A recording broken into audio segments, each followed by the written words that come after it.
Yo, what's going on, guys? Rhys here from Stoic Pool, and in this video, we're going to be having a little look at the staking mechanism for StakingDAO.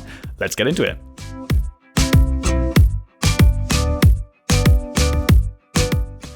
Right, guys, so StakingDAO is a Catalyst proposal that's currently going for voting for Fund 7. Make sure you vote for StakingDAO and help us support decentralization and support small stake pools. I'm going to explain how that works right now. This video is all about the staking mechanism because the white paper has no diagrams, and I've had some feedback that that probably wasn't the best way to go. So the video. Now, I'm going to do some diagrams because just trying to explain this with words and random things on my desk is not a very good experience for you guys who are trying to make sense of things, right? So I'm going to have a diagram by here. And basically, we're going to have a little talk through this. So the way that StakingDAO works is very similar to the way normal staking works in Cardano. So the way that normal staking works is a user has a wallet, and in that wallet is a staking address. And all that staking is using that staking address to direct your wallet towards, point it towards a particular stake pool. It doesn't leave your wallet. It never does. It stays in your wallet, and you just withdraw rewards through that mechanism. So that's basically what the StakingDAO does, except it just adds a couple of extra steps so that the DAO can distribute it to a group instead of a single stake pool. And that's all the DAO is meant to do. So what happens is a user connects their wallet to the platform, and in that platform they can make a basket. Now, a basket is just so it makes sense for users' way of saying a new staking address. And so that's for non-technical people to understand what's going on, or to be able to conceptualize what's going on. Now, all that happens is a user creates a basket, and then they choose how much ADA to put in that basket or that staking address. Again, no ADA ever leaves your wallet while you do this.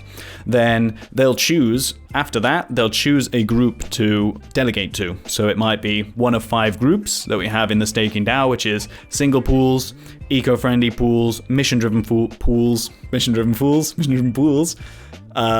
I forgot the other one, bare metal pools. I distracted myself. And the last one is seed pools.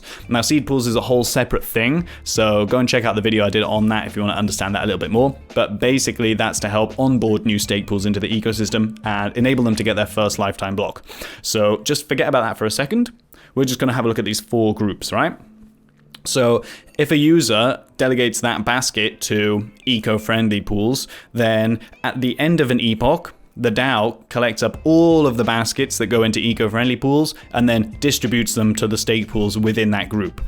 And then you basically earn rewards as normal with staking, and you can withdraw them as normal through the DAO, and that's it. It's super simple. So now let's just look at it a layer deeper.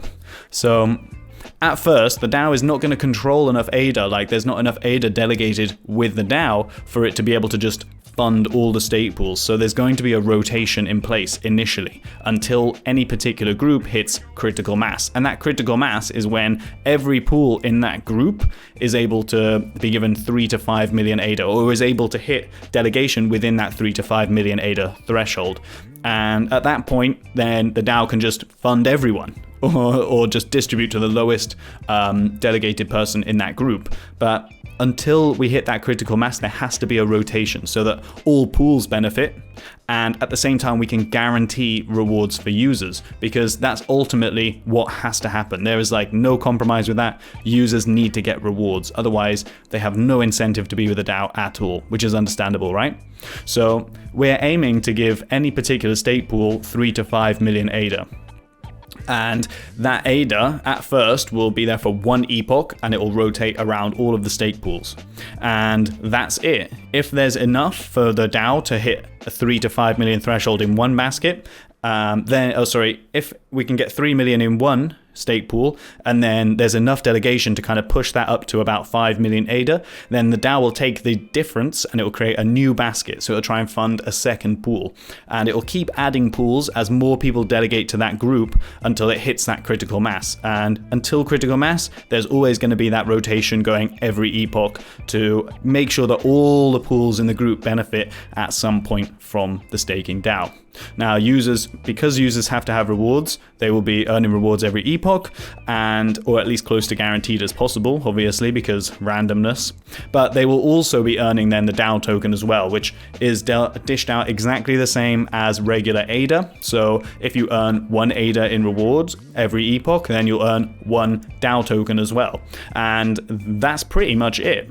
The DAO will automatically auto-balance the delegation every epoch, so it'll do its calculation every epoch for how to best distribute the ADA.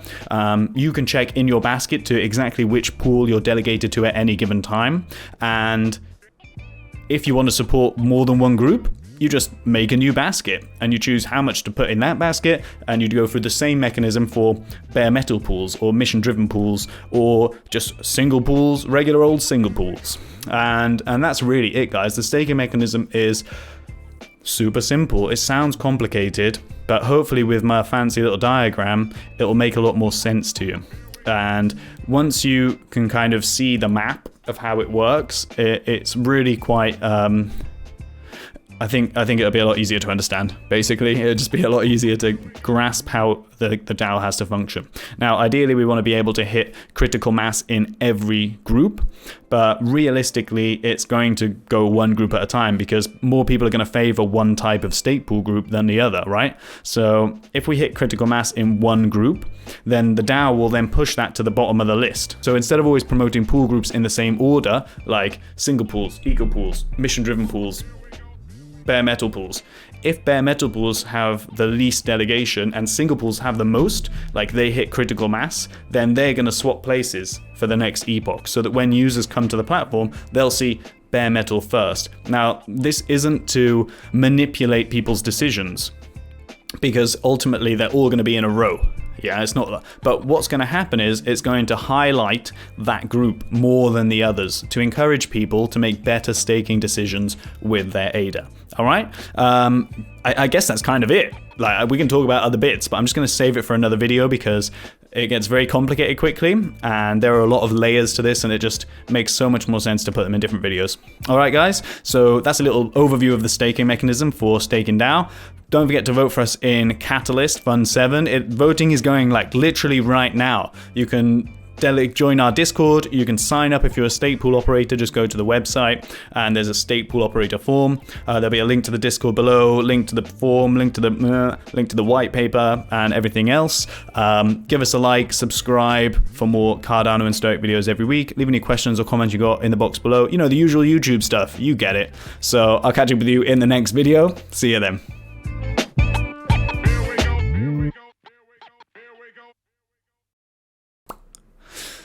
Okay, right, just a heads up, I've done this video like 5 times, so sorry about that. My brain's no good.